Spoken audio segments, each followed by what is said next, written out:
শ্রীমদ্ভগবদ্গীতার পঞ্চদশ অধ্যায় বা 15th চ্যাপ্টারের নাম পুরুষোত্তম যোগ।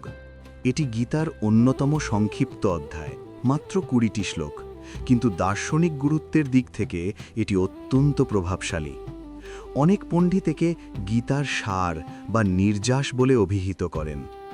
অধ্যায়ের প্রেক্ষাপট: আগের অধ্যায়ে কৃষ্ণ প্রকৃতির 3 গুণের কথা বলেছিলেন। 15 নম্বর অধ্যায়ে তিনি বোঝাচ্ছেন কিভাবে এই গুণের জাল ছিঁড়ে পরমেশ্বর বা পুরুষোত্তমের সাথে যুক্ত হওয়া যায়। এই অধ্যায়টি শুরুই হয়েছে এক চমৎকার রূপকের মাধ্যমে, যেখানে আমাদের এই সংসার বা জগৎকে একটি উল্টো অশ্বত্থ গাছের সাথে তুলনা করা হয়েছে। প্রধান আলোচ্য বিষয়সমূহ: 1. সংসার বৃক্ষ। কৃষ্ণ জগৎকে একটি অশ্বত্থ গাছের সাথে তুলনা করেছেন, যার মূল ওপরের দিকে এবং শাখাগুলি নিচের দিকে। এই গাছের পাতা হল বৈদিক মন্ত্র এবং ডালগুলো আমাদের কামনা বাসনার দ্বারা পুষ্ট। শিক্ষণীয়: এই গাছটি অবিনাশী মনে হলেও একে বৈরাগ্য নামক কুঠার দিয়ে কাটতে হয়, তবেই সত্যের সন্ধান সম্ভব। 2. জীব ও ঈশ্বর। এই অধ্যায়ে কৃষ্ণ জীবাত্মাকে তাঁরই একটি সনাতন অংশ, মমই বাংশ জীব লোকে হিসাবে বর্ণনা করেছেন। শরীর ত্যাগ করার সময় আত্মা কিভাবে মন ও ইন্দ্রিয়গুলোকে সাথে নিয়ে এক দেহ থেকে অন্য দেহে যায়, তার একটি পরিষ্কার চিত্র এখানে পাওয়া যায়। 3. ক্ষর, অক্ষর ও পুরুষোত্তম। কৃষ্ণ বিশ্বতত্ত্বকে 3টি ভাগে ভাগ করেছেন: ক্ষর, যা বিনাশশীল, সমস্ত জীব ও জড়জগৎ; অক্ষর, যা কূটস্থ বা অবিনাশী, মুক্ত আত্মা; এবং পুরুষোত্তম, যিনি ক্ষর এবং অক্ষর উভয়ের ঊর্ধ্বে, পরমাত্মা বা কৃষ্ণ স্বয়ং। 4. পরমাত্মার সর্বব্যাপী উপস্থিতি। সূর্য, চন্দ্র এবং আগুনের তেজ যে আসলে ঈশ্বরেরই তেজ, এবং তিনি আমাদের জঠরাগ্নি বা পাকস্থলীর আগুন হিসাবে অন্ন হজম করতে সাহায্য করেন, এই বিস্ময়কর তথ্যগুলো এই অধ্যায়ে পাওয়া যায়। কেন এই অধ্যায়টি বিশেষ? হিন্দু পরিবারে অনেক সময় খাওয়ার আগে বা কোনো শুভ কাজে এই অধ্যায়টি পাঠ করা হয়, কারণ এটি আমাদের মনে করিয়ে দেয় যে আমরা যে খাবার খাচ্ছি, যে আলোতে দেখছি বা যে প্রশ্বাস নিচ্ছি, তার প্রতিটি মুহূর্তের পেছনে পরমেশ্বর স্বয়ং কাজ করছেন। এটি মানুষের অহংকার চূর্ণ করে বিনয় ও ভক্তি জাগ্রত করে। শ্রীমদ্ভগবদ্গীতার পঞ্চদশ অধ্যায়ের 1 নম্বর শ্লোকটি সমগ্র বৈদিক সাহিত্যের অন্যতম শ্রেষ্ঠ রূপক। এখানে শ্রীকৃষ্ণ এই বিশাল জগৎকে একটি অশ্বত্থ গাছের সাথে তুলনা করেছেন, তবে এক অদ্ভুত বৈশিষ্ট্যের সাথে। শ্লোক 1: শ্রী ভগবান উবাচ ঊর্ধ্বমূলম অধঃশাখম অশ্বস্থম প্রাহুরব্যয়ম ছন্দাংসি যস্য পর্ণানি যস্তম বেদ স বেদবিৎ। 15.1 বাংলা অনুবাদ: শ্রী ভগবান বললেন, এই জগৎকে একটি অব্যয় অশ্বত্থ গাছ বলা হয়, যার মূল ওপরের দিকে এবং শাখাগুলি নিচের দিকে। বৈদিক মন্ত্রসমূহ এই গাছের পাতা। যিনি এই গাছটিকে জানেন, তিনিই প্রকৃত বেদবিদ বা বেদজ্ঞ। আলোচনা: এই রূপকটি আমাদের অস্তিত্বের একটি গভীর মানচিত্র তুলে ধরে। 1. ঊর্ধ্বমূলম, রুটস অ্যাবাভ। সাধারণত গাছের মূল মাটির নিচে থাকে, কিন্তু এই সংসার বৃক্ষের মূল হল ব্রহ্ম বা পরমেশ্বর। এর অর্থ হল এই জগতের উৎস নিচু দলার কোনো বস্তু নয়, বরং উচ্চতর চেতনা। এই জগৎ সেই পরম উৎস থেকেই শক্তির রস আহরণ করে। 2. অধঃশাখম, ব্রাঞ্চেস বিলো। গাছের ডালগুলো নিচের দিকে ছড়িয়ে আছে। এই ডালগুলো হল জীবজগৎ, মানুষ এবং তাদের বিচিত্র কর্মফল। আমরা এই ডালপালার মধ্যেই আটকে আছি এবং ভুলে গেছি যে আমাদের মূল বা শেকড় ওপরে। 3. অশ্বস্থ ও অব্যয়ম, টেম্পোরারি ইয়েট ইটার্নাল। অশ্বত্থ শব্দের আক্ষরিক অর্থ হল যা আগামীকাল পর্যন্তও না থাকতে পারে। অ-স-ত-থ, অর্থাৎ এই জগৎ পরিবর্তনশীল, কিন্তু একে অব্যয় বলা হয়েছে কারণ এই সৃষ্টির প্রবাহ অনাদিকাল ধরে চলছে। এটি একটি চক্রের মতো, যা কখনো থামে না। 4. ছন্দাংসি ইয়স্য পর্ণানি বেদাস অ্যাজ লিভস। গাছের পাতা যেমন গাছকে রক্ষা করে এবং শোভা দেয়, বৈদিক মন্ত্র বা কর্মকাণ্ডগুলো তেমনি এই জগৎকে টিকিয়ে রাখে। যারা কেবল ধর্মের বাহ্যিক আচার আচরণ নিয়ে পড়ে থাকে, তারা গাছের শেকড় বা আসল তত্ত্ব পর্যন্ত পৌঁছতে পারে না। ইখাচ্চিহ্ন। এই শ্লোকটির শিক্ষা, শ্রীকৃষ্ণ আমাদের বলছেন যে আমরা যদি কেবল এই জগতের ডালপালা অর্থাৎ সম্পর্ক, অর্থ, মোহ নিয়ে ব্যস্ত থাকি, তাহলে আমরা কোনোদিন এর মূল খুঁজে পাব না। আমাদের দৃষ্টি ওপরের দিকে অর্থাৎ আমাদের শেকড়ের দিকে ফেরাতে হবে। এই গাছটিকে চেনার অর্থই হল জীবনের প্রকৃত উদ্দেশ্যকে চেনা। পরবর্তী দৃশ্যপট, গাছের বিস্তৃতি, শ্লোক 2। পরের শ্লোকে কৃষ্ণ বলবেন কিভাবে আমাদের এই ডালপালাগুলো 3 গুণের দ্বারা পুষ্ট হচ্ছে এবং কিভাবে আমাদের কর্মের শেকড়গুলো নিচের দিকেও বিস্তার লাভ করছে। 15 অধ্যায়ের 2 নম্বর শ্লোকটি শ্রীকৃষ্ণ এই সংসার বৃক্ষের আরও বিস্তারিত বর্ণনা দিয়েছেন। তিনি বলছেন কিভাবে এই গাছের ডালপালা আমাদের কর্মফলের মাধ্যমে জালের মতো চারিদিকে ছড়িয়ে পড়ে। শ্লোক 2। অধশ্চোর্ধ্বম প্রসৃতাস্তস্য শাখাঃ গুণপ্রবৃদ্ধাঃ বিষয়প্রবালাঃ অধশ্চ মূলানি অনুসন্ততানি কর্মানুবন্ধিনী মনুষ্যলোকে। 15.2 বাংলা অনুবাদ। এই গাছের শাখাগুলো নিচে এবং ওপরে সর্বত্র বিস্তৃত এবং প্রকৃতির 3 গুণ সত্ত্ব, রজ, তম এর দ্বারা পুষ্ট। ইন্দ্রিয়লব্ধ বিষয়সমূহ শব্দ, স্পর্শ, রূপ ইত্যাদি এই শাখার কচি কিশলয় বা পাতা। আর এই গাছের কিছু গৌণ মূল নিচের দিকেও বিস্তৃত হয়ে আছে, যা মানুষকে তার কর্মের বন্ধনে আবদ্ধ করে। আলোচনা। এই শ্লোকটি আমাদের বন্ধনের কারণগুলো খুব সুচারুভাবে বিশ্লেষণ করে। 1. গুণপ্রবৃদ্ধাঃ ও বিষয়প্রবালাঃ, nourished by gunas and budded by senses। গাছের ডালগুলো বড় হয় রস পেয়ে। আমাদের এই জীবন বৃক্ষের রস হল 3 গুণ। যখন আমরা কোনো বিষয়ের প্রতি আসক্ত হই, যেমন ভালো খাবার, খ্যাতি বা আরাম, তখন সেই বিষয়ের কপি কিশলয় বা কুড়ি আমাদের মনে জন্মায়। এই বিষয়ের আকর্ষণে ডালগুলো আরও বাড়তে থাকে এবং আমরা আরও বেশি করে মায়ার জালে জড়িয়ে পড়ি। 2. অধশ্চ মূলানি, দ্য সেকেন্ডারি রুটস। 1 নম্বর শ্লোকে বলা হয়েছিল প্রধান মূল ওপরের দিকে, ঈশ্বর। কিন্তু 2 নম্বর শ্লোকে কৃষ্ণ বলছেন কিছু মূল নিচের দিকেও নেমে আসে। বটগাছের ঝুড়ি যেমন মাটি স্পর্শ করলে নতুন মূল তৈরি করে গাছকে আরও শক্ত করে আটকে ধরে, আমাদের বাসনা ও কর্মফলও তেমনি এই পৃথিবীতে আমাদের শক্ত করে বেঁধে রাখে। 3. কর্মানুবন্ধিনী, বাইন্ডিং বাই অ্যাকশন। মনুষ্য লোকে আমরা যা কিছু করি তার ফলের একটি ছাপ বা সংস্কার আমাদের অবচেতন মনে থেকে যায়। এই সংস্কারগুলোই হলো সেই শেকড় যা আমাদের বারবার এই জন্ম মৃত্যুর চক্রে ফিরিয়ে আনে। ইখাচ্চিহ্ন। আমরা ভাবি আমরা মুক্ত, কিন্তু আসলে আমরা আমাদেরই তৈরি করা বাসনার জালে বন্দী। এই রূপকটি আমাদের সতর্ক করছে যে আমরা যদি কেবল ডালপালা অর্থাৎ বিষয়ের যত্ন করি, তাহলে আমরা কোনোদিন মুক্তি পাব না। এই বিশাল ডালপালা আর শেকড় থেকে বেরোনোর উপায় কি? পরবর্তী দৃশ্যপট, গাছটি কাটার উপায়, শ্লোক 3 ও 4। পরের 2টি শ্লোক অত্যন্ত বিপ্লবাত্মক। কৃষ্ণ বলবেন কিভাবে এই বিশাল এবং প্রাচীন গাছটিকে একটি বিশেষ অস্ত্রের সাহায্যে কেটে ফেলে পরম গন্তব্যে পৌঁছানো যায়।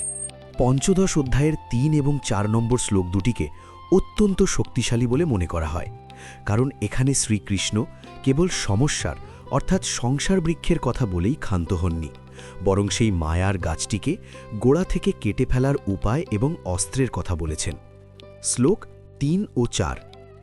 ন রূপম अस्यैह তথোপলভ্যতে নান্তো ন চাদের ন চ সম্প্রতিষ্ঠা অশ্বত্থম এনম সুবিরূঢ়মূলম অসঙ্গশস্ত্রেণ দৃঢ়েন চিত্বা। 15.3।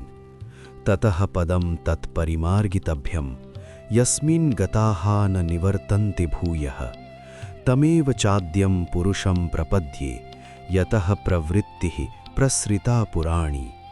বাংলা অনুবাদ: এই সংসারে এই বৃক্ষের প্রকৃত রূপ অর্থাৎ আদি, অন্ত বা স্থিতি বোঝা যায় না। অত্যন্ত গভীর শিকড়যুক্ত এই অশ্বত্থ গাছটিকে অসঙ্গ বা অনাসক্তি নামক দৃঢ় কুঠুর দিয়ে কেটে ফেলতে হবে। তারপর সেই পরম পদের অন্বেষণ করা উচিত, যেখানে গেলে মানুষকে আর ফিরে আসতে হয় না। সেই আদিপুরুষের শরণাগত হওয়া উচিত, যার থেকেই সৃষ্টির অনাদি প্রবাহ শুরু হয়েছে। আলোচনা: এই শ্লোক দুটি আমাদের মুক্তির একটি অ্যাকশন প্ল্যান দেয়। ১. অস্পৃশ্য রূপ অর্থাৎ ইনকম্প্রিহেন্সিবল ফর্ম। এই জগৎ বা মায়ার কোনো শুরু বা শেষ খুঁজে পাওয়া অসম্ভব, কারণ এটি একটি চক্র। আপনি যত বেশি এর জট ছাড়াতে যাবেন, তত বেশি জড়িয়ে পড়বেন, তাই এর আদি অন্ত খোঁজা অর্থহীন। ২. অসঙ্গ শাস্ত্রেনা অর্থাৎ দ্য ওয়েপন অফ ডিট্যাচমেন্ট। এটি এই অধ্যায়ের সবচেয়ে গুরুত্বপূর্ণ শব্দ। কৃষ্ণ বলছেন, এই মায়া বৃক্ষকে হাত দিয়ে উপড়ানো যাবে না, একে কাটতে হবে অসঙ্গ বা বৈরাগ্য দিয়ে। অসঙ্গ মানে কি? এর মানে জগৎ ছেড়ে পালানো নয়, বরং জগতে থেকেও কোনো কিছুতে আটকে না যাওয়া। কোনো কিছুর ওপর যখন আমার সুখ দুঃখ পুরোপুরি নির্ভর করে না, তখনই আমি অনাসক্ত। এটি একটি ধারালো কুঠুরের মতো, যা মোহের শিকড় কেটে দেয়। ৩. গন্তব্য এবং শরণাগতি, দ্য গোল অ্যান্ড স্যারেন্ডার। গাছটি কাটার পর আমাদের লক্ষ্য হবে সেই পরম পুরুষ বা পরমাত্মা। কৃষ্ণ বলছেন, নিজের চেষ্টায় গাছ কাটা সম্ভব হলেও পরম পদে পৌঁছতে হলে সেই পরমেশ্বরের চরণে শরণাগতি বা সারেন্ডার প্রয়োজন। অহংকার নিয়ে সেই পথে হাঁটা যায় না। এই শ্লোকের শিক্ষা: আমরা প্রায়ই বলি, আমি আমার অভ্যাস বদলাতে পারছি না, বা আমি এই মায়া ত্যাগ করতে পারছি না। কৃষ্ণ বলছেন, অস্ত্র ব্যবহার করুন। সেই অস্ত্রটি হল বিবেক এবং অনাসক্তি। প্রতিদিন নিজেকে মনে করিয়ে দেওয়া যে আমি এই বৃক্ষের ডালপালা নই, আমি এর অতীত। এই বোধটিই হল সেই কুঠার যা আপনাকে ধীরে ধীরে কর্মের শিকড় থেকে মুক্ত করবে। পরবর্তী দৃশ্যপট: মুক্তির যোগ্যতা, শ্লোক ৫। সবাই চাইলেই কি সেই পরম পদে পৌঁছতে পারে? ৫ নম্বর শ্লোকে কৃষ্ণ একটি চেকলিস্ট দেবেন। যারা সফলভাবে এই গাছ কেটে পরম গন্তব্যে পৌঁছান, তাদের মধ্যে কি কি গুণ থাকা প্রয়োজন। পঞ্চদশ অধ্যায়ের ৫ নম্বর শ্লোকটি হল সেই গন্তব্যে পৌঁছানোর জন্য একটি এলিজিবিলিটি ক্রাইটেরিয়া বা যোগ্যতার তালিকা। শ্রীকৃষ্ণ এখানে পরিষ্কার করছেন যে কেবল ইচ্ছা করলেই হবে না, সেই পরম পদে পৌঁছাতে হলে আমাদের চরিত্রের ভেতর থেকে কিছু ময়লা পরিষ্কার করতে হবে। শ্লোক ৫: নির্মাণ মোহা জিতসঙ্গ দোষা অধ্যাত্মনিত্যা বিনিবৃত্ত কামাহা দ্বন্দ্বৈর বিমুক্তা সুখ দুঃখ সংজ্ঞায়ী গচ্ছন্তি অমূঢ়া পদম অব্যয়ম তৎ। বাংলা অনুবাদ: যারা অহংকার এবং মোহ থেকে মুক্ত, যারা আসক্তিজনিত দোষ জয় করেছেন, যারা সর্বদা আধ্যাত্ম তত্ত্বে মনোনিবেশ করেন, যার কামনা বাসনা সম্পূর্ণ নিবৃত্ত হয়েছে, এবং যারা সুখ দুঃখ নামক দ্বন্দ্ব থেকে মুক্ত, সেই মোহহীন ব্যক্তি অর্থাৎ অমর ব্যক্তি সেই অব্যয় অবিনাশী পরম পদ লাভ করেন। আলোচনা: এই শ্লোকটি আমাদের একজন সাধকের জন্য একটি পূর্ণাঙ্গ ক্যারেক্টার সার্টিফিকেট। ১. নির্মাণ মোহা অর্থাৎ free from pride and dilution. মুক্তির পথে সবচেয়ে বড় বাধা হল মান অর্থাৎ সম্মানের আকাঙ্ক্ষা, এবং মোহ অর্থাৎ ভুল ধারণা। যখন কেউ নিজের পদমর্যাদা বা পাণ্ডিত্য নিয়ে অহংকার ত্যাগ করতে পারে, তখনই সে সত্যকে গ্রহণ করার যোগ্য হয়। ২. জিতাসাঙ্গা দোষা অর্থাৎ কঙ্কারিং দ্য ভাইস অফ অ্যাটাচমেন্ট। আগের শ্লোকে অসঙ্গ কুঠুরের কথা বলা হয়েছিল। এখানে কৃষ্ণ বলছেন, সেই অস্ত্র দিয়ে যারা আসক্তির দোষ জয় করেছেন। আসক্তি আমাদের বারবার নিচে টেনে নামায়। ৩. অধ্যাত্মনিত্যা অর্থাৎ কনস্ট্যান্টলি ইন স্পিরিচুয়াল সেলফ। ইনি এমন একজন ব্যক্তি যার মন কেবল পার্থিব বিষয় ঘুরে বেড়ায় না, বরং সবসময় অন্তরের সত্য বা আত্মার সাথে যুক্ত থাকে। ৪. দ্বন্দ্বৈর বিমুক্তা অর্থাৎ ফ্রিডম ফ্রম ডুয়ালিটিজ। আমাদের জীবন কাটে সুখ দুঃখ, ভালো মন্দ বা জয় পরাজয়ের পেন্ডুলামে। কৃষ্ণ বলছেন, গুণাতীত বা অমর ব্যক্তি এই দ্বন্দ্বের ঊর্ধ্বে থাকেন। তিনি সুখে আত্মহারা হন না, আর দুঃখে ভেঙে পড়েন না। এই শ্লোকটি আমাদের শেখায় যে পরম গন্তব্য কোনো ভৌগোলিক স্থান নয়, এটি আসলে একটি মানসিক অবস্থা। যখন আমরা আমাদের জীবনের ছোট ছোট জেদ, অহংকার এবং আসক্তিগুলো ছাড়তে শুরু করি, তখনই আমরা সেই পরম পদের দিকে এক পা বাড়িয়ে দিই। এটি আমাদের জীবনের ইন্টারনাল ক্লিনিং করার নির্দেশ দেয়। পরবর্তী দৃশ্যপট: সেই পরম ধাম, শ্লোক ৬। এতক্ষণ গন্তব্যের কথা হলো, এবার প্রশ্ন আসে, সেই পরম পদ বা গন্তব্যটি আসলে কেমন? সেটি কি কোনো স্বর্গের মতো জায়গা? পরের শ্লোকে কৃষ্ণ সেই ধামের একটি অদ্ভুত এবং জ্যোতির্ময় বর্ণনা দেবেন, যেখানে কোনো সূর্য বা চন্দ্রের আলোর প্রয়োজন হয় না। পঞ্চদশ অধ্যায়ের 6 নম্বর শ্লোকটি শ্রীমদ্ ভগবদ্গীতার অন্যতম রহস্যময় এবং শক্তিশালী শ্লোক। এখানে শ্রীকৃষ্ণ সেই গন্তব্যের বর্ণনা দিচ্ছেন, যেখানে পৌঁছলে মানুষের সমস্ত অতৃপ্তি মিটে যায়। শ্লোক 6। না তদ ভাসায়াতে সূর্য না শশাঙ্ক না পাবকः যদ গত্বা না নিবর্তন্তে তদ্ধাম পরমম মম। বাংলা অনুবাদ: সেই পরম ধামকে সূর্য, চন্দ্র বা অগ্নি কেউই আলোকিত করতে পারে না, কারণ তা স্বপ্রকাশিত। সেখানে একবার গেলে মানুষকে আর দুঃখময় সংসারে ফিরে আসতে হয় না। সেটিই হলো আমার পরম ধাম। আলোচনা: এই শ্লোকটি আমাদের জগতের সীমাবদ্ধতা এবং পরম আধ্যাত্মিক সত্যের পার্থক্য বুঝিয়ে দেয়। 1. স্বপ্রকাশিত আলো, অর্থাৎ সেলফ লিউমিনাস লাইট। আমাদের এই ভৌত জগতে আলো পাওয়ার জন্য সূর্য, চন্দ্র বা ইলেকট্রিসিটির মতো বাইরের কোনো উৎসের প্রয়োজন হয়। কিন্তু কৃষ্ণের এই পরম ধাম কোনো ভৌগোলিক স্থান নয়, এটি হলো বিশুদ্ধ চেতনার স্তর। সেখানে জ্ঞানের আলো এতটাই প্রখর যে কোনো বাহ্যিক আলোর প্রয়োজন হয় না। এটি অনেকটা অন্ধকারের ঘরে হঠাৎ আলো জ্বলে ওঠার মতো, যেখানে সত্য সরাসরি দেখা যায়। 2. না নিবার্তান্তে, অর্থাৎ নো রিটার্ন। সাধারণত আমরা যখন কোনো সুখের জায়গায় যাই, যেমন ছুটি কাটাতে বা ভালো চাকরি পেয়ে, সেই সুখের সময় শেষ হলে আমাদের আবার পুরনো জীবনে ফিরে আসতে হয়। কিন্তু কৃষ্ণ বলছেন, এই উচ্চতর সচেতনতায় পৌঁছলে মানুষের দৃষ্টিভঙ্গি চিরতরে বদলে যায়। সে আর মায়ার অন্ধকারে ফিরে আসে না। 3. পরমম মম, অর্থাৎ এখানে কৃষ্ণ নিজেকেই সেই চূড়ান্ত আশ্রয় হিসাবে ঘোষণা করেছেন। এর অর্থ হল, যখন জীবাত্মা পরমাত্মার সাথে একীভূত হয়, তখনই সে পূর্ণতা পায়। এই শ্লোকটি আমাদের মনে করিয়ে দেয় যে আমরা বাইরের জগতে যে আলো বা সুখ খুঁজছি, তা আসলে অস্থায়ী। প্রকৃত আলো আমাদের ভেতরেই আছে, যা কোনো জাগতিক বস্তু দিয়ে তৈরি নয়। আমাদের জীবনের মূল লক্ষ্য হওয়া উচিত সেই স্তরে পৌঁছনো, যেখানে গেলে আর কোনো হারানো বা পাওয়ার ভয় থাকে না। এটিই হলো প্রকৃত স্বাধীনতা বা মোক্ষ। পরবর্তী দৃশ্যপট: জীবাত্মার স্বরূপ। শ্লোক 7। এতক্ষণ গন্তব্যের কথা হলো। এবার প্রশ্ন আসে, আমরা অর্থাৎ জীবাত্মা আসলে কে? ঈশ্বরের সাথে আমাদের সম্পর্ক কি? পরের শ্লোকে কৃষ্ণ সেই বিখ্যাত ঘোষণাটি করবেন, যা শুনলে নিজের অস্তিত্বের ওপর গৌরব অনুভূত হয়। পঞ্চদশ অধ্যায়ের 7 নম্বর শ্লোকটি শ্রীমদ্ ভগবদ্গীতার অন্যতম শ্রেষ্ঠ এবং জনপ্রিয় শ্লোক। এখানে শ্রীকৃষ্ণ জীবাত্মার প্রকৃত পরিচয় এবং তার সাথে আমাদের চিরস্থায়ী সম্পর্কের কথা ঘোষণা করেছেন। শ্লোক 7। মমেব আংশো জীবলোকে জীবভূতঃ সনাতনঃ মনঃ ষষ্ঠানি ইন্দ্রিয়াণি প্রকৃতিস্থানি কর্ষতি।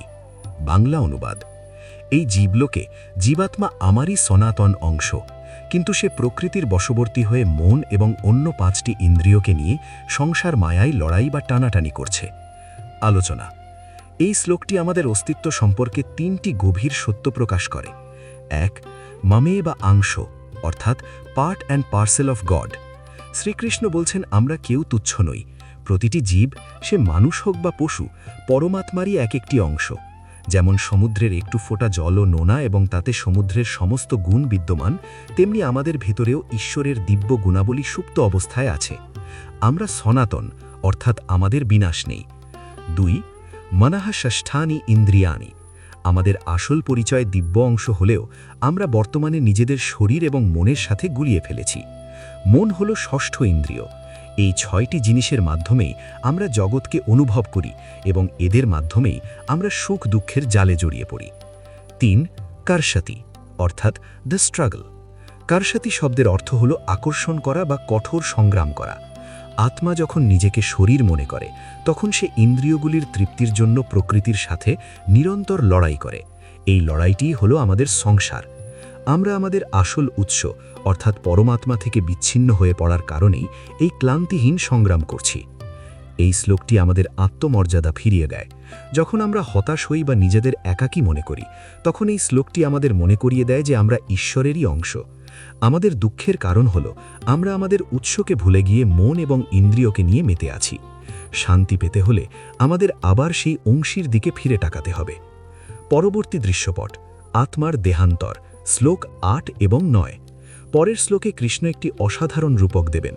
তিনি বলবেন, বায়ু যেমন ফুল থেকে সুগন্ধ নিয়ে এক জায়গা থেকে অন্য জায়গায় যায়, আত্মা ঠিক সেইভাবে এক শরীর থেকে অন্য শরীরে কি নিয়ে যায়।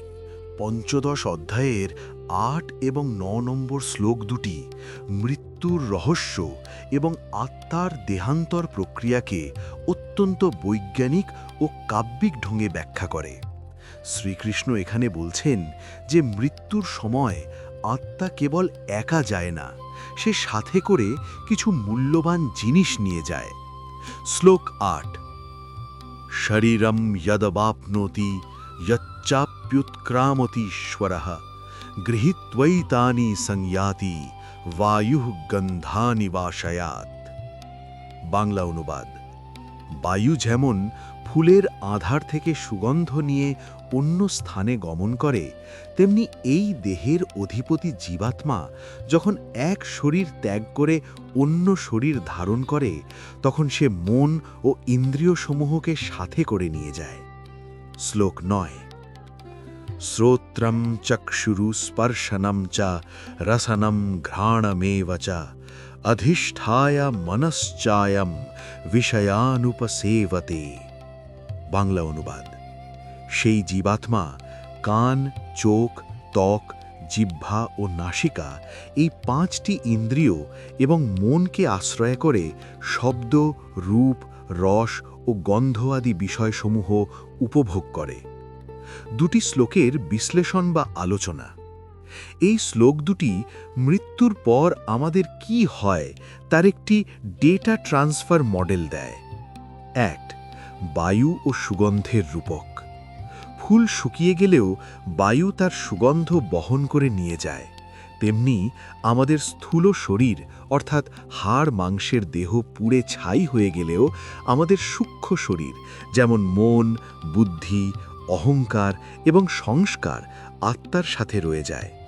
আপনি সারা জীবনে যে অভ্যাস বা প্রবৃত্তি তৈরি করেছেন তা আপনার পরবর্তী জীবনের ডিএনএ হিসাবে কাজ করে। 2. জীবাত্মা কেন ঈশ্বর? শ্লোক 8-এ জীবাত্মাকে ঈশ্বরাহা বলা হয়েছে। এখানে ঈশ্বর মানে বিশ্বব্রহ্মাণ্ডের স্রষ্টা নয়, বরং দেহের প্রভু। আপনার শরীরের ওপর আপনার আত্মার যে নিয়ন্ত্রণ, সেই অর্থেই একে প্রভু বলা হয়েছে। 3. ভোগের মাধ্যম। 9 নম্বর শ্লোকে কৃষ্ণ বলছেন, আত্মা সরাসরি ভোগ করে না, সে মন ও ইন্দ্রিয়গুলোকে একটি সফটওয়্যার বা যন্ত্রের মতো ব্যবহার করে জগৎকে অনুভব করে। তাই মন যদি অশুদ্ধ থাকে, তবে আত্মার অভিজ্ঞতাও কলুষিত হয়। এই শ্লোকের শিক্ষা: মৃত্যু মানে সব শেষ হয়ে যাওয়া নয়। আমরা প্রতিদিন যে চিন্তা করি এবং যে কাজ করি তা আমাদের মনের ওপর একটি ছাপ ফেলে। মৃত্যুর সময় আমরা কেবল আমাদের চরিত্র এবং সংস্কার সাথে নিয়ে যাই। তাই আজকের দিনে আপনি আপনার মনকে যেভাবে তৈরি করবেন, আপনার পরবর্তী যাত্রাপথ ঠিক সেভাবেই নির্ধারিত হবে। পরবর্তী দৃশ্যপট: কে এই আত্মাকে দেখতে পায়? শ্লোক 10 এবং 11। পরের শ্লোকে কৃষ্ণ বলবেন যে এই বিস্ময়কর ঘটনা অর্থাৎ আত্মার আসা যাওয়া সবার চোখে পড়ে না। কেন সাধারণ মানুষ আত্মাকে দেখতে পায় না এবং কেবল জ্ঞানীরাই তা অনুধাবন করতে পারেন, তা তিনি ব্যাখ্যা করবেন। পঞ্চদশ অধ্যায়ের 10 ও 11 নম্বর শ্লোকে শ্রীকৃষ্ণ একটি বড় সত্যের দিকে ইঙ্গিত করেছেন। আত্মা আমাদের শরীরের ভেতরেই আছে, সে প্রতি মুহূর্তে কাজ করছে এবং শরীর ত্যাগও করছে, কিন্তু কেন আমরা তাকে দেখতে পাই না? এখানে তিনি চর্মচক্ষু এবং জ্ঞান চক্ষুর পার্থক্য বুঝিয়ে দিয়েছেন। শ্লোক 10, উৎক্রামন্তম স্থিতম ভাপি ভুঞ্জানম বা গুণান্বিতম বিমূঢ়া নানুপশ্যন্তি পশ্যন্তি জ্ঞানচক্ষুষাঃ।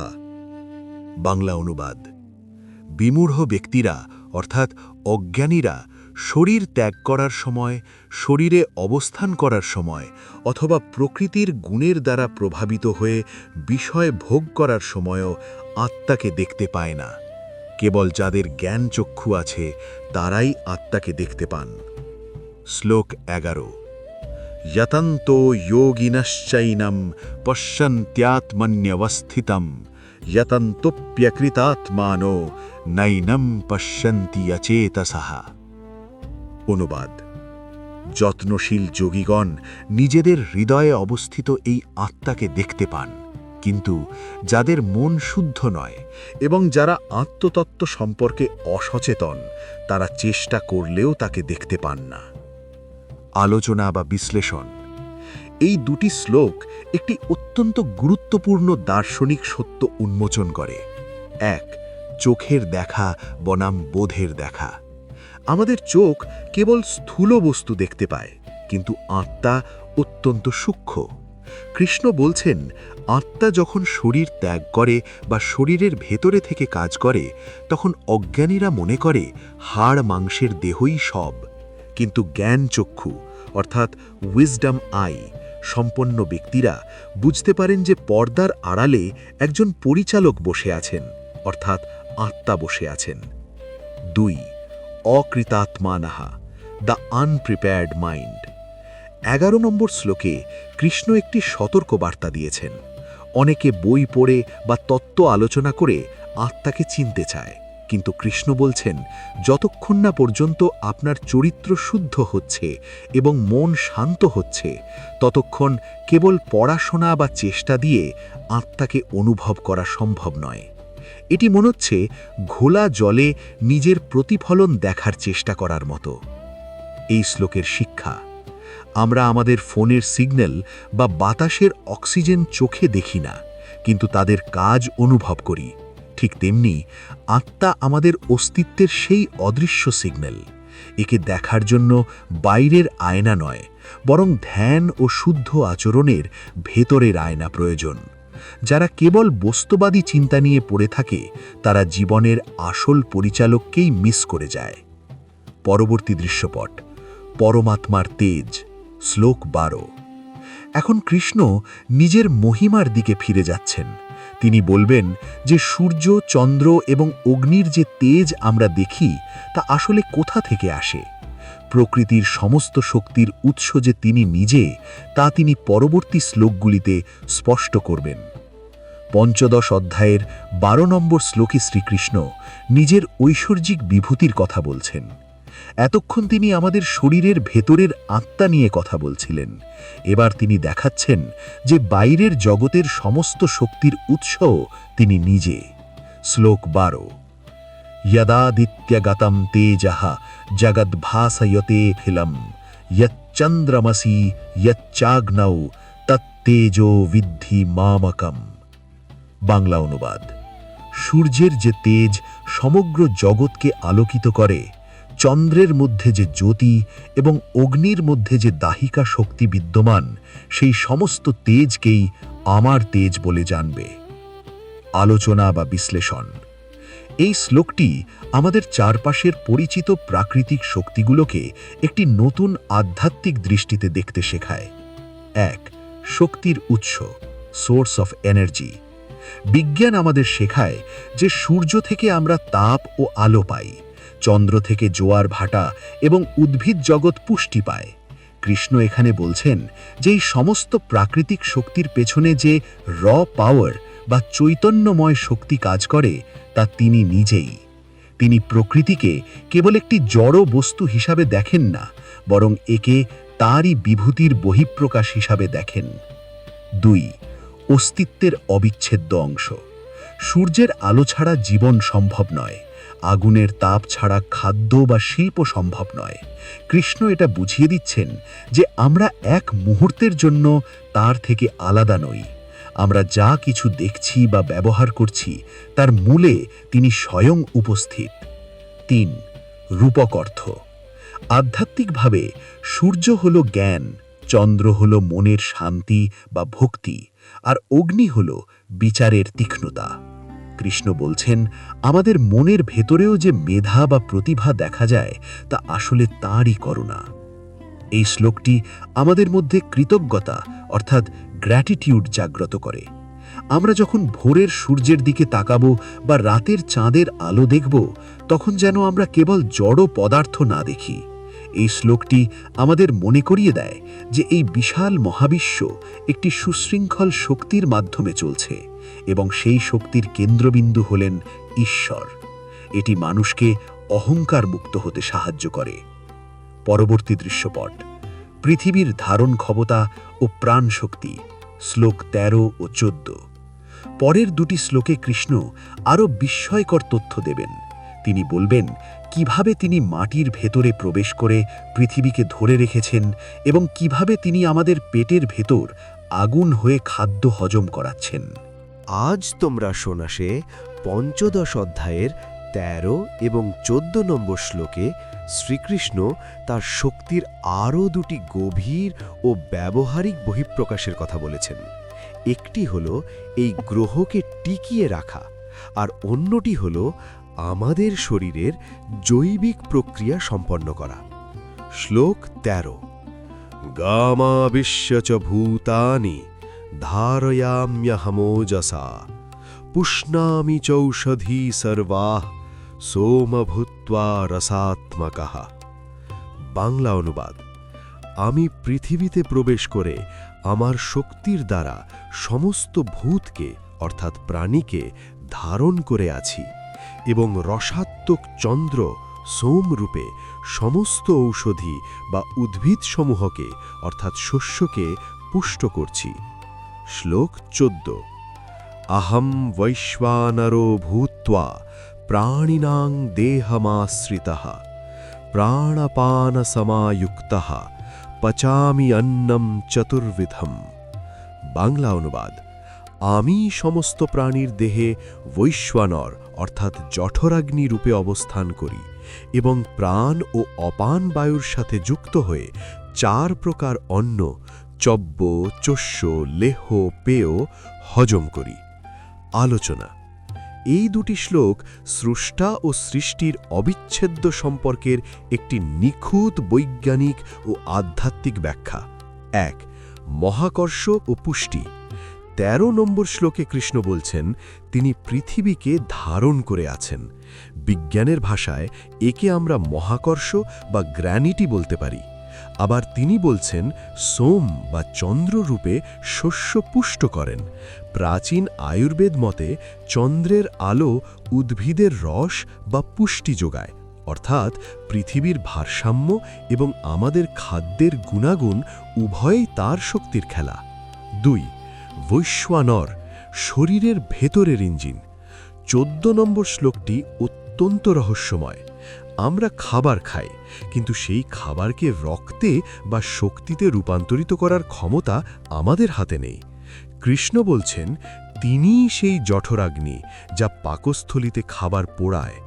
এটি জীবন বিজ্ঞানের মেটাবলিজম প্রক্রিয়ার একটি আধ্যাত্মিক বর্ণনা। 3. 4 প্রকার অন্ন। প্রাচীন মতে অন্ন 4 প্রকার, যা চিবিয়ে খেতে হয় যেমন ভাত, যা চুষে খেতে হয় যেমন ফল, যা চেটে খেতে হয় যেমন মধু বা চাটনি, এবং যা পান করতে হয়। কৃষ্ণ বলছেন খাবারের ধরন যাই হোক, হজম করার মূল চালিকা শক্তি তিনিই। এই শ্লোকের শিক্ষা, আমরা প্রায়ই বলি আমি আমার শরীর চালাচ্ছি বা আমি খাবার খাচ্ছি। কৃষ্ণ আমাদের বিনয়ী হতে শেখাচ্ছেন। তিনি বলছেন খাবার উৎপন্ন করা থেকে শুরু করে তা হজম করা পর্যন্ত প্রত্যেকটি ধাপে তার অদৃশ্য হাত কাজ করছে। এটি খাবার আগে কৃতজ্ঞতা প্রকাশের বা প্রার্থনার গুরুত্ব মনে করিয়ে দেয়। পরবর্তী দৃশ্যপট, স্মৃতি, জ্ঞান ও বিস্মৃতি। শ্লোক 15। পরের শ্লোকটি 15 নম্বর শ্লোকটি গীতার অন্যতম বিখ্যাত শ্লোক। এখানে কৃষ্ণ বলবেন তিনি কেবল আমাদের শরীরের বাইরে বা পেটের ভেতরে নন, তিনি আমাদের স্মৃতি এবং বুদ্ধির ভেতরেও অবস্থান করছেন। 15 অধ্যায়ের 15 নম্বর শ্লোকটি শ্রীমদ্ ভগবদ্ গীতার একটি স্তম্ভস্বরূপ। এটি আমাদের বুদ্ধিবৃত্তি, স্মৃতি এবং সমস্ত জ্ঞানের উৎসমূলকে চিহ্নিত করে। এই একটি শ্লোকেই কৃষ্ণ নিজেকে জীবাত্মার অন্তর্যামী হিসেবে ঘোষণা করেছেন। শ্লোক 15। সর্বস্য চাহম হৃদি সন্নিবিষ্ট মত্ত স্মৃতির জ্ঞানমপোহনম চ। वेदैश्च सर्वैः अहमेव वेद्यो वेदान्तकृद्वेदविदेव चाहम। বাংলা অনুবাদ: আমি সমস্ত প্রাণীর হৃদয়ে অবস্থান করি। আমার থেকেই স্মৃতি, জ্ঞান এবং বিস্মৃতি অর্থাৎ অপহন উৎপন্ন হয়। সমস্ত বেদের দ্বারা আমি একমাত্র জানার যোগ্য, বেদ্য। আমি বেদান্তের রচয়িতা এবং আমি প্রকৃত বেদজ্ঞ। আলোচনা: এই শ্লোকটি মানুষের মনস্তত্ত্ব এবং আধ্যাত্মিকতার একটি গভীর সংযোগস্থল। ১. স্মৃতি, জ্ঞান ও বিস্মৃতি, মেমোরি, নলেজ অ্যান্ড ফরগেটফুলনেস। আমরা প্রায়ই ভাবি আমাদের বুদ্ধি বা মেধা আমাদের নিজস্ব পরিশ্রমের ফল, কিন্তু কৃষ্ণ বলছেন স্মৃতি, যা আগে শিখেছি তা মনে রাখার শক্তি, জ্ঞান, নতুন কিছু বোঝার ক্ষমতা, বিস্মৃতি, অপ্রয়োজনীয় জিনিস ভুলে যাওয়ার শক্তি। ভুলে যাওয়াটাও ঈশ্বরের দান, কারণ অপ্রয়োজনীয় দুঃখ বা তথ্য ভুলে না গেলে মানুষ পাগল হয়ে যেত। এই তিনটি প্রক্রিয়াই তার দেওয়া শক্তির মাধ্যমে আমাদের মস্তিষ্কে ঘটে। ২. বেদান্তকৃত ও বেদবিদ, অথর অ্যান্ড নোয়ার অব বেদাস। এখানে কৃষ্ণ নিজেকেই জ্ঞানের উৎস এবং জ্ঞানের চূড়ান্ত লক্ষ্য হিসাবে তুলে ধরেছেন। এর অর্থ হল, আমরা যত শাস্ত্রই পড়ি না কেন, যদি সেই জ্ঞানের মূলে থাকা ঈশ্বরকে না চিনি, তবে সেই পড়া অসম্পূর্ণ। ৩. হৃদিসান্নিবিষ্ট, রিসাইডিং ইন দ্য হার্ট। এখানে হৃদয় মানে কেবল রক্ত পাম্প করার অঙ্গ নয়, বরং আমাদের চেতনার কেন্দ্রবিন্দু। তিনি আমাদের সবচেয়ে কাছে আছেন, আমাদের অন্তর্যামী হয়ে। এই শ্লোকের শিক্ষা: এই শ্লোক আমাদের শেখায় বিনয়। আমার মেধা বা আমার প্রখর স্মৃতি আসলে আমার নয়, এটি একটি উপহার। যখন আমরা কোনো কিছু আবিষ্কার করি বা ভালো রেজাল্ট করি, তখন এই শ্লোক আমাদের মনে করিয়ে দেয় যে ভেতরের সেই চালিকা শক্তিটি আসলে ঈশ্বরের। আবার আমরা যখন কোনো কষ্টদায়ক স্মৃতি ভুলে যাই, তখনও সেটি তাঁরই করুণা। পরবর্তী দৃশ্যপট: ৩ পুরুষ, শ্লোক ১৬, ১৭ এবং ১৮। এই অধ্যায়ের শেষ ভাগে কৃষ্ণ এক বিশেষ শ্রেণীকরণ করবেন। তিনি বলবেন যে এই জগতে ২ প্রকার পুরুষ আছে, ক্ষর এবং অক্ষর, কিন্তু এই দুয়ের ঊর্ধ্বেও আরও একজন আছেন, যাকে বলা হয় পুরুষোত্তম। পঞ্চদশ অধ্যায়ের ১৬ থেকে ১৮ নম্বর শ্লোকগুলোকে একত্রে ত্রিপুরুষ তত্ত্ব বলা হয়। এখানেই শ্রীকৃষ্ণ এই অধ্যায়ের নাম পুরুষোত্তম যোগ হওয়ার আসল কারণ ব্যাখ্যা করেছেন। তিনি এই বিশ্বব্রহ্মাণ্ডের সমস্ত কিছুকে ৩টি শ্রেণীতে ভাগ করেছেন। শ্লোক ১৬, ১৭, ১৮। দ্বাবিমৌ পুরুষৌ লোকে ক্ষরশ্চ অক্ষর এব চ। ক্ষরঃ সর্বাণি ভূতানি কূটস্থো অক্ষরো উচ্যতে। উত্তমঃ পুরুষস্ত্বন্যঃ পরমাত্মা ইত্যুদাহৃতঃ। यो लोकत्रयमाविश्य बिभर्तीव्ययः ईश्वरः। यस्मात् क्षरमतीतोऽहम् अक्षरादपि चोत्तमः। अतोऽस्मि लोके वेदे च प्रथितः पुरुषोत्तमः। বাংলা অনুবাদ: ১৬। এই জগতে ২ প্রকার পুরুষ আছে, ক্ষর এবং অক্ষর। সমস্ত জীবের দেহ ক্ষর, আর জীবাত্মাকে বলা হয় অক্ষর। কিন্তু এই দুয়ের ঊর্ধ্বেও আর এক উত্তম পুরুষ আছেন, যাকে পরমাত্মা বলা হয়। তিনি অব্যয়ী ঈশ্বর এবং তিনি ৩ লোক, স্বর্গ, মর্ত, পাতাল প্রবেশ করে সকলকে ধারণ ও পালন করছেন। ১৮। যেহেতু আমি ক্ষর অর্থাৎ জড় জগতের অতীত এবং অক্ষর অর্থাৎ মুক্ত আত্মার থেকেও শ্রেষ্ঠ, তাই জগতে ও বেদে আমি পুরুষোত্তম নামে বিখ্যাত। আলোচনা: এই শ্লোকগুলো আমাদের অস্তিত্বের একটি স্তরবিন্যাস প্রদান করে। ১. ক্ষর অর্থাৎ দ্য পেরিশেবল। আমাদের শরীর, গাছপালা, গ্রহ নক্ষত্র যা কিছু সময়ের সাথে সাথে নষ্ট হয়ে যায়, তা হল ক্ষর। এটি হল প্রকৃতির পরিবর্তনশীল রূপ। ২. অক্ষর অর্থাৎ দ্য ইম্পেরিশেবল। শরীরের বিনাশ হলেও আমাদের ভেতরের যে চৈতন্য বা আত্মা অবিনাশী হয়ে থাকে তাকে বলা হয় অক্ষর। এটি সৃষ্টির মূলে থাকা সেই স্থির সত্তা। 3. পুরুষোত্তম। কৃষ্ণ বলছেন, পরমেশ্বর কেবল জগৎ অর্থাৎ ক্ষর বা ব্যক্তিগত আত্মা নন, তিনি এই দুয়েরও ঊর্ধ্বে। তিনি এমন এক সুপার কনশাসনেস যিনি পুরো মহাবিশ্বকে নিজের ভেতরে ধারণ করে আছেন। এই শ্লোকের শিক্ষা, এই তত্ত্বটি আমাদের জীবনের লক্ষ্য স্থির করতে সাহায্য করে। আমরা সাধারণত ক্ষর অর্থাৎ টাকা, বাড়ি বা শরীরের মোহে মগ্ন থাকি। গীতা বলছে এগুলো বিনাশশীল। আমাদের লক্ষ্য হওয়া উচিত সেই পুরুষোত্তমের সাথে যুক্ত হওয়া, যিনি সমস্ত পরিবর্তনের ঊর্ধ্বে। এটি আমাদের তুচ্ছ বিষয়ের মোহ থেকে মুক্তি দিয়ে এক পরম আশ্রয়ের সন্ধান দেয়। পরবর্তী দৃশ্যপট, পরম রহস্যের ফলশ্রুতি, শ্লোক 19 এবং 20। শ্রীমদ্ ভগবদ্ গীতার 15 অধ্যায়ের 19 এবং 20 নম্বর শ্লোক দুটি হল এই অধ্যায়ের চূড়ান্ত উপসংহার। এখানে শ্রীকৃষ্ণ অর্জুনকে জানাচ্ছেন যে এই পুরুষোত্তম তত্ত্বটি জানার গুরুত্ব কী এবং এর ফল কী। শ্লোক 19, ইয়ো মামেব অসম্মূঢ়ো জানাতি পুরুষোত্তমম স সর্ববিদ ভজতি মাম সর্বভাবেন ভারত।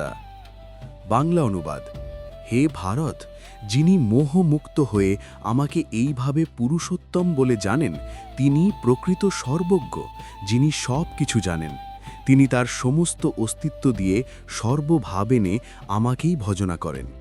শ্লোক 20, অধ্যায়ের শেষ শ্লোক, এতি গুহ্যতমম শাস্ত্রমিদম উক্তম ময়া নঘা এতদ বুদ্ধ্বা বুদ্ধিমান স্যাৎ কৃতকৃত্যশ্চ ভারত। বাংলা অনুবাদ, হে নিষ্পাপ অর্জুন, এই অত্যন্ত গোপন ও রহস্যময় শাস্ত্র আমি তোমাকে বললাম। এটি হৃদয়ঙ্গম করতে পারলে মানুষ প্রকৃত বুদ্ধিমান এবং তার সমস্ত কর্তব্য সুসম্পন্ন বা কৃতকৃত্য হয়। আলোচনা, এই সমাপনী শ্লোক দুটি অত্যন্ত তাৎপর্যপূর্ণ। 1. সর্ববেদ, দ্য অল নোয়ার। কৃষ্ণ বলছেন এই মহাবিশ্বের হাজার হাজার তথ্য বা উপাত্ত জানা প্রকৃত জ্ঞান নয়। প্রকৃত জ্ঞান হল জীবনের উৎস মূলকে চেনা। যখন কেউ বোঝেন যে পরমাত্মাই পুরুষোত্তম, তখন তার কাছে সৃষ্টির সমস্ত রহস্য পরিষ্কার হয়ে যায়। তিনি আর কোনো খণ্ড সত্যের পেছনে ছোটেন না। 2. সর্বভাবেনা, উইথ অল ওয়ান্স বিইং। ভক্তি কেবল মন্দিরে ফুল দেওয়া নয়। সর্বভাবেনা মানে হল আমার চিন্তা, কাজ, আবেগ এবং বুদ্ধি সব কিছুকে ঈশ্বরের চরণে নিবেদন করা। এটিই হল যোগের চরম অবস্থা। গুহ্যতমং শাস্ত্রম, the most secret knowledge. Krishna এই অধ্যায়টিকে গুহ্যতম বা পরম গোপন বলেছেন। কেন? কারণ এই তত্ত্ব কেবল বই পড়লে বোঝা যায় না, এটি অনুভব করতে হয়। এই অধ্যায়টি সংক্ষিপ্ত হলেও এতে পুরো গীতার নির্যাস, জগৎ, জীব ও ঈশ্বর লুকিয়ে আছে। কৃতকৃত্য, ফুলফিলমেন্ট অফ ডিউটি। মানুষ সবসময় অতৃপ্ত থাকে কারণ সে মনে করে তার অনেক কিছু করা বাকি। কিন্তু কৃষ্ণ বলছেন এই জ্ঞান লাভ করলে মানুষের মনের সমস্ত ক্ষুধা মিটে যায়। সে বুঝতে পারে সে কেন জন্মেছে এবং তার পরম লক্ষ্য কী। এই তৃপ্তিকেই বলা হয় কৃতকৃত্য হওয়া। আমরা সফলভাবে 15 অধ্যায় সমাপ্ত করলাম। শ্রীমদ্ ভগবদ্ গীতার 15 অধ্যায় বা পুরুষোত্তম যোগের একটি সূক্ষ্ম এবং সমালোচনামূলক বিশ্লেষণ করলে দেখা যায় এটি কেবল আধ্যাত্মিক উপদেশ নয়, বরং এটি অস্তিত্ববাদের এক চরম দর্শন। মাত্র 20টি শ্লোকে কৃষ্ণ সমগ্র সৃষ্টিতত্ত্বকে এক সংবদ্ধ মডেলে নিয়ে এসেছেন। নিচে এই অধ্যায়ের গভীরতর বিশ্লেষণ দেওয়া হল। 1. রূপক এবং প্রতীকের ব্যবহার, সিম্বলিজম অফ দ্য ট্রি। অধ্যায়টি শুরু হয়েছে একটি উল্টো অশ্বত্থ গাছের বর্ণনা দিয়ে। এটি একটি বৈপ্লবিক রূপক। বিশ্লেষণ, সাধারণ গাছ মাটি থেকে রস নেয়, কিন্তু এই জগৎবৃক্ষ রস নেয় উপরের মূল অর্থাৎ পরম সত্য থেকে। এর মানে হল আমাদের দৃশ্যমান জগৎ আসলে উচ্চতর কোনো চেতনার প্রতিচ্ছবি বা রিফ্লেকশন। যেমন জলের ধারে কোনো গাছ থাকলে তার প্রতিচ্ছবি উল্টো দেখায়, তেমনি এই মায়া জগৎ হল আধ্যাত্মিক জগতের একটি বিকৃত প্রতিফলন। 2. পরিবেশ এবং প্রকৃতির সাথে সংযোগ, ইকোলজিক্যাল ডিভিনিটি। 12 থেকে 14 নম্বর শ্লোকে কৃষ্ণ সূর্য, চন্দ্র, মাটি এবং জঠরাগ্নিকে নিজের শক্তি হিসেবে দাবি করেছেন। ক্রিটিক, এটি ঈশ্বরকে কেবল মন্দিরের মূর্তিতে সীমাবদ্ধ না রেখে তাকে বাস্তু সংস্থান বা ইকোসিস্টেমের সাথে যুক্ত করে। মাটি যে গাছকে ধরে রাখে বা গ্র্যাভিটি এবং আলো যে সালোক সংশ্লেষ ঘটায়, এই বৈজ্ঞানিক সত্যগুলোকে কৃষ্ণ আধ্যাত্মিক রূপ দিয়েছেন। এটি মানুষকে প্রকৃতির প্রতি শ্রদ্ধাশীল হতে শেখায়। 3. জীবাত্মার যাযাবর পরিচয়। 8 নম্বর শ্লোকে বলা হয়েছে, আত্মা এক দেহ থেকে অন্য দেহে যাওয়ার সময় মন ও ইন্দ্রিয়কে সুগন্ধের মতো নিয়ে যায়। বিশ্লেষণ, এটি আমাদের ব্যক্তিত্বের ধারাবাহিকতা ব্যাখ্যা করে। আমাদের বর্তমান জীবনের দক্ষতা বা ভয়গুলো হঠাৎ করে আসেনি, এগুলো আমাদের সূক্ষ্ম শরীরের ডেটা ব্যাংকে জমা ছিল, যা আত্মা সাথে করে নিয়ে এসেছে। এটি মনোবিজ্ঞানের জেনেটিক মেমরি বা সংস্কার তত্ত্বের সাথে সামঞ্জস্যপূর্ণ। 4. জ্ঞানের 3টি ধাপ, ইনফরমেশন, নলেজ এবং উইজডম। 15 নম্বর শ্লোকটি অত্যন্ত গুরুত্বপূর্ণ, যেখানে কৃষ্ণ স্মৃতি, জ্ঞান ও বিস্মৃতির কথা বলেছেন। ক্রিটিক, এখানে কৃষ্ণ স্বীকার করছেন যে ভুলে যাওয়াও জ্ঞানের মতোই প্রয়োজনীয়। অপ্রয়োজনীয় তথ্য বা যন্ত্রণাদায়ক স্মৃতি মুছে না গেলে মানুষ এগোতে পারে না। এটি আমাদের মস্তিষ্কের একটি আত্মরক্ষামূলক মেকানিজম, যা কৃষ্ণ তার বিভূতি বলে ঘোষণা করেছেন।